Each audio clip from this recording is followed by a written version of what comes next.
एक बिल्ली और उसका बच्चा अपनी पुरानी नाव में रहते हैं। तभी एक और बिल्ली अपने बच्चे के साथ वहां आती है और उन दोनों का मजाक उड़ाती है। यह देखकर वे बहुत दुखी हो जाते हैं और रोने लगते हैं।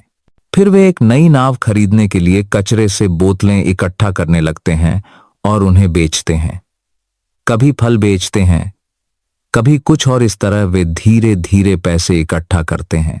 जब उनके पास पर्याप्त पैसे हो जाते हैं तो वे एक नई नाव खरीदते हैं। यह देखकर वे बहुत खुश होते हैं। वही बिल्ली और उसका बच्चा जो पहले मजाक उड़ा रहे थे, अब हैरान रह जाते हैं। यह देखकर हमारी बिल्ली और उसका बच्चा मुस्कुरा उठते हैं। तो सब्सक्राइब करना न भूलें।